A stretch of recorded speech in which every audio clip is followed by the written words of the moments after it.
آب و گل. روزی از روزها گل با آب وا می‌خورد و دوستی برپا می‌کند.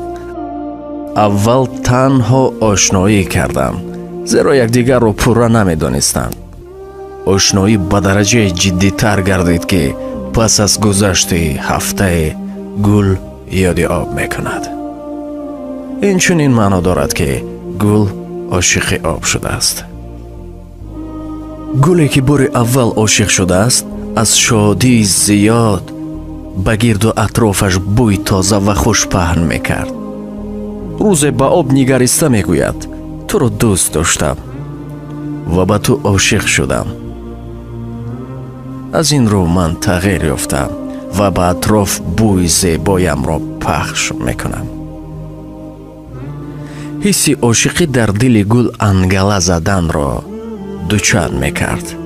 گل دائما با آب نسبت دوستداریش حرف میزد و حتی دائما با آواز مهین و پر از امیدها به آب میگوید که تو را دوست میدارم. آب باشد دوستداری صمیمی نشان نمیداد. گل درک آن میکند که آب او را نه آنقدر دوست میدارد و این به گل غم و درد آورد. گل دائما به خود سوال میکند که چرا آب مرا کم دوست میدارد؟ مگر لایقش نیستم؟ روز گل به آب میگوید که نمیدانی مگر تو را بی نهایت دوست میدارم. آب باشد تنها و تنها میگوید که من هم. این سخن گل را شاد نمیکرد، اما گل دائما و از تحت دل به آب میگفت که من تو را دوست میدارم. روزها میگذشت. گل از بوی فشانی میماند، خزان شدن میگیرد.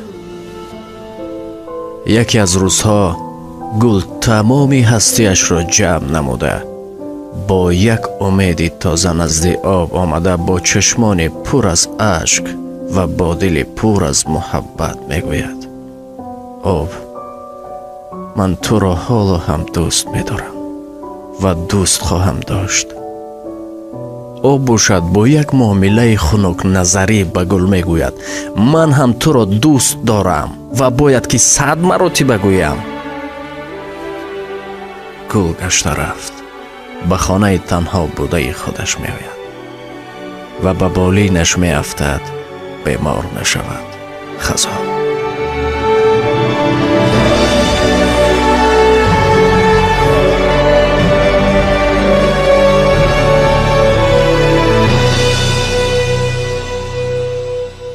بعد چند روز آب زیارت گل می آید.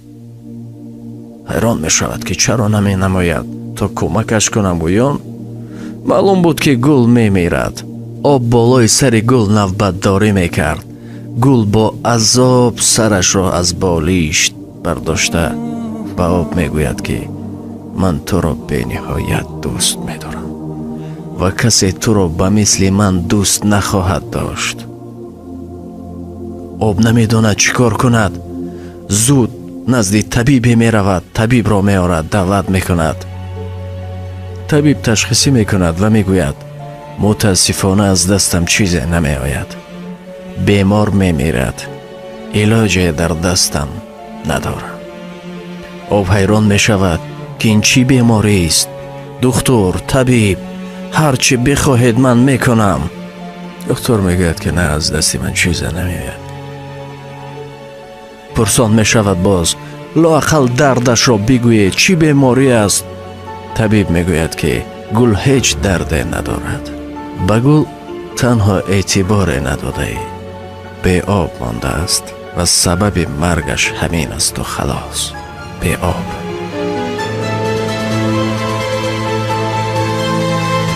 بله، بعد سخن طبیب آب می فهمد که تنها سخن دوستت می دارم کفایگی نمی کرده است. اما حیات که دیر شده است. آیا ندیده ایم بسیار هستیم که نسبت همسران این گونه معامله را میکنیم. تنها دهانی میگوییم که دوستت میدارم.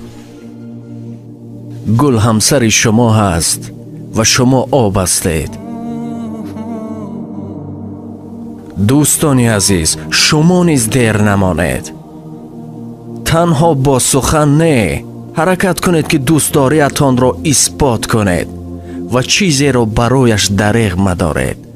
حالا هم وقت دارید دیدار بینی را غنیمت شمارید تا گلتان به مثل گل خزان می شود. همسران خود را احتیاط کنید. دوستشان دارید. خداحافظ. I know I'm waiting for something to happen.